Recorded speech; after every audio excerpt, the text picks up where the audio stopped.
Kristus. Selamat berjumpa kembali bersama dengan saya Teddy dalam program Kabar Sukacita Sorgawi dari JBK Channel. Saat ini bersama dengan saya ada dua sahabat saya, Pak Jefta Manolang dan juga ada Pak Sandi. Kami ingin memperbincangkan sebuah tema, yaitu rusaknya gambar Allah pada diri manusia. Saudara-saudara, baru-baru ini kita mendengar di media online maupun di media sosial bahwa ada sebuah peristiwa kejahatan yang mengerikan yang dilakukan oleh sepasang sejoli yang masih muda. Mereka merencanakan sebuah pembunuhan bahkan dengan cara memutilasi korbannya hanya karena uang. Korban adalah seorang pria, sebelumnya dijebak oleh sebuah perbuatan mesum melalui sebuah aplikasi pertemanan yang ada di dunia internet, ya, dunia online. Nah, untuk itu saya ingin berbincang-bincang dengan sahabat saya ini. Saya mulai dulu dengan Pak Sandi. Bagaimana Pak pandangan Bapak mengenai kejadian ini? Karena kita lihat kejahatan itu sudah begitu luar biasa ya Pak ya. Apa sebabnya ini Pak? Ya, terima kasih dulu Pak Teddy atas pertanyaannya. Selamat pagi untuk sahabat JBK Channel. Jadi begini, untuk menjawab pertanyaan ini, kita melihat ada satu kasus yang tadi disebutin oleh Pak Teddy. Kita nggak tahu ini faktor apa yang dialami, apakah ini faktor ekonomi atau faktor keluarga. Tetapi intinya adalah begini, ketika manusia diciptakan oleh Allah, pada dasarnya manusia itu adalah sempurna. Ciptaan yang paling mulia dari seluruh ciptaan adalah manusia. Jadi manusia itu adalah ciptaan yang memang yang sangat luar biasa yang diciptakan oleh Tuhan. Tetapi karena ada kejahatan, ada dosa yang pertama kali dialami oleh Adam dan Hawa, sehingga dosa itu masuk ke dalam dunia. Dan kita lihat ketika dosa masuk ke dalam dunia, kejahatan, peperangan, dan rupa-rupa kegelapan terjadi di muka bumi ini. Sehingga firman Allah berkata di dalam Roma 3 ayat 23 katakan, karena semua orang telah berbuat dosa dan telah kehilangan kemuliaan Allah. Jadi manusia pada prinsipnya sudah kehilangan daripada kemuliaan Allah itu. Dan ketika tidak ada kemuliaan Allah, ya otomatis manusia kecenderungan hatinya itu adalah berbuat dosa. Jadi demikian Pak. Iya, jadi boleh dikatakan karena manusia telah kehilangan kemuliaan dari Allah itu, maka kecenderungan hatinya adalah berbuat kejahatan. Begitu ya Pak? Betul kira-kira, Pak. Ya. Baik, saya lanjut pertanyaan kepada Pak Jefta nih Pak. Sekarang kalau kita lihat sepertinya hati nurani itu tidak ada gitu Pak. Kosong, mengalami kekosongan di dalam peristiwa ini ya Pak. Bagaimana Pak? Menurut pendapat saya, hati nurani itu tetap ada, karena itu yang membedakan kita dengan manusia, dengan binatang. Manusia itu dilengkapi dengan hati nurani. Cuman masalahnya adalah gini, hati nurani itu dibungkam. Bungkam itu tanpa disadari, sedikit demi sedikit. Saya kasih contoh ya. Dulu kalau kita ingat-ingat waktu kita masih kecil dulu, pertama kali kita berbohong, jantung kita berdegup cukup kencang. Tetapi begitu bohong berikutnya itu tidak terlalu, itu akan berkurang degupannya. Begitu berikut makin berkurang, akhirnya hati nurani itu seperti dibungkam. Jadi tidak terdengar lagi, tetap dia sebenarnya ada. Nah, yang saya pelajari di dalam Alkitab adalah begini. Daud berkata, pada malam hari hati nuraniku mengajari aku. Artinya gini, hati nurani itu tempat Tuhan berbicara kepada manusia. Nah, kalau tempat yang Tuhan siapkan ini untuk Tuhan berkomunikasi dengan manusia ini dibungkam, tidak dengar, kecenderungan seperti Pak Sandi tadi ngomong bahwa kecenderungan manusia itu akan berbuat dosa. Nah, hati nurani ini bagaimana cara membangunnya? Paulus bilang, setiap hari aku berusaha atau mengusahakan untuk hidup dalam hati nurani yang murni. Jadi, untuk supaya kita memiliki hati nurani yang terus terjaga, itu harus ada upaya dari kita untuk terus bagaimana kita connect dengan Tuhan. Saya kira itu Pak. Ya, jadi kesimpulannya hati nurani itu tidak boleh dibiarkan tidur ya, Pak. Ya. Harus diupayakan dan juga kita harus menjaga hati dengan segala kewaspadaan ya, Pak ya. Demikian saudara, saya lanjut lagi pertanyaan berikutnya. Saya ke Pak Sandi lagi ini, Pak. Tadi kita lihat ada peran sosial media, Pak, di situ ya, Pak ya. Peran sosial media. Apakah ini merupakan penyebab utama, Pak, daripada peristiwa yang kejahatan seperti ini, Pak? Jadi peran gadget itu sangat luar biasa saat seperti ini. Nah, kalau saya melihatnya begini Pak Teddy, Pak Yefta, bahwa gadget itu atau teknologi itu tidak salah karena itu bersifat netral. Tetapi yang paling penting ini adalah bagaimana individu yang mempergunakannya. Setiap individu mempergunakannya pasti tujuannya adalah manfaatnya, dan manfaatnya itu adalah apa? Apakah bisa untuk kebaikan ataukah untuk melakukan hal-hal yang jahat. Jadi saya rasa kalau misalnya teknologi itu sifatnya netral, Pak Teddy. Iya, baik, benar, Pak. Jadi tidak bisa kita persalahkan teknologinya itu sendiri, Pak, ya, Betul, karena betul. dia netral. Jadi tergantung dari manusianya bagaimana merespon dan mempergunakan teknologi tersebut. Baik, kalau Pak Jeftah, Bapak mau menambahkan seperti apa, Pak? Tergantung sikap hati sebenarnya kalau menurut saya ya, sebab apapun dia, kalau sikap hati kita cenderung mengutamakan dan posisinya itu bisa menyaingi Tuhan, itu bisa ditunggangi oleh iblis. Alkitab mengatakan bahwa peperangan kita bukan melawan darah dan daging, tetapi penguasa-penguasa di udara, roh-roh jahat. Nah, internet ini ada di udara sebenarnya. Tetapi kalau kita dengan bijaksana kita menempatkan dia itu untuk kepentingan dan kebaikan dan untuk kemuliaan Tuhan, saya pikir itu dia tidak akan mempengaruhi apa-apa. Dia malah akan membantu kita untuk berkomunikasi, kita bisa streaming, apalagi di tengah-tengah lockdown seperti ini, gereja bisa streaming dan itu sangat membantu.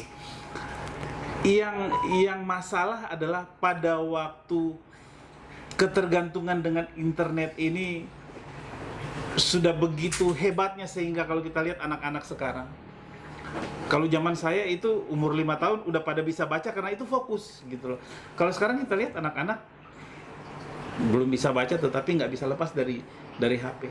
Dan kita waktu itu kalau nggak salah Pak Sandi pernah berkhotbah dan mempresentasikan ada seorang anak yang seperti kesurupan pada waktu mamanya mematikan internet di rumahnya. Nah, kita lihat ini sudah sesuatu yang sangat berbahaya. Bukan cuma anak-anak, orang tua juga, anak-anak remaja juga sudah sangat tergantung dengan internet. Dan ini kalau kita tidak berhati-hati, ini bisa melawan Tuhan. Bukan internetnya yang salah, tetapi sikap hati kita. Saya pikir itu, Pak. Iya, benar, sikap hati yang bijaksana ya, saya kira tadi seperti disingkapkan oleh Bapak, bahwa hati ini nurani dan hati yang bijaksana itu yang dapat mengatasi ya kecenderungan kita untuk terikat kepada teknologi gadget dan juga terikat kepada sosial media maupun media-media online yang dapat merusak kehidupan kita. Demikian saudara-saudara, saya lanjutkan lagi pembicaraan kita ya, semakin seru ya. Saya kembali lagi ke Pak Sandi. Kalau kita mencari solusi, Pak, dari sudut pandang Alkitab ataupun dari sudut pandang teologis, kira-kira seperti apa, Pak? Jadi kalau kita melihat dari sisi Alkitab, jadi begini, kita lihat daripada orang-orang Yahudi, bagaimana ketika mereka ini mendidik daripada anak-anaknya, dari usia dini sudah diajarkan. Taurat itu diajarkan dari usia dini, dan itu berulang-ulang. Bahkan firman Allah katakan di ambang batas, di dahi, di pergelangan tangan, dan semuanya itu setiap hari, waktu bangun, waktu tidur. Jadi memang kuncinya itu adalah dari pendidikan. Nah, pendidikan itu adalah bisa bersifat formal dan informal. Orang tua mendidik anaknya pasti dia mendidik di rumah. Jadi bagaimana cara mendidiknya adalah setiap hari anak itu harus diajarkan tentang kebenaran firman Tuhan, tentang etika, tentang disiplin, tentang hal-hal yang memang dia mempunyai ada rasa takut kepada Tuhan. Kuncinya adalah seperti di situ, saya rasa, Pak. Ya benar, Pak. Jadi memang sejak dini itu anak-anak harus dididik oleh orang tua, bukan hanya budi pekerti tetapi juga firman Tuhan. Firman Tuhan sehingga mereka mengenal kebenaran ini, dan berulang-ulang ya Pak ya, diberikan dan dijelaskan firman Tuhan sehingga mereka Iya. bisa memahami dengan secara utuh. Dan satu lagi nih Pak, ya. Kalau saya melihat begini Pak, kebanyakan orang tua adalah memberikan kepada anaknya adalah pengetahuan secara IQ-nya. Tetapi sebenarnya orang tua itu juga harus memperhatikan dari segi rohaninya dia. Bagaimana segi rohaninya dia? Sehingga walaupun kita tahu dari kasus yang tadi itu adalah seorang perempuan yang sangat luar biasa, bahkan dari pendidikan yang sangat terkenal di Indonesia, tetapi bisa melakukan perbuatan yang begitu keji. Kenapa?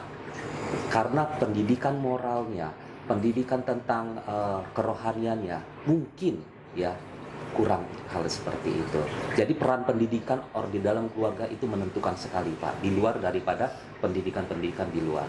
Ya, jadi Gitu, Pak. pendidikan itu bukan hanya untuk intelijensia kita saja, tapi juga ada pendidikan spiritual ya Pak. Iya, ya? betul. Iya. Baik Pak Jefta, kalau kita lihat Pak, mungkin pendidikan juga sudah banyak dilakukan, baik itu etika, moral di sekolah, dan juga ada keagamaan ya, firman Tuhan juga sudah banyak mungkin didengar. Tetapi mengapa kejahatan ini tetap masih begitu marak Pak, dan sepertinya tidak ada pertobatan? Mungkin Bapak bisa ngasih pandangan soal ini. Di dalam Hosea dikatakan begini, umatku bisa binasa karena tidak mengenal Allah. Tetapi sebenarnya di dalam teks aslinya itu bukan tidak mengenal Allah, tetapi menolak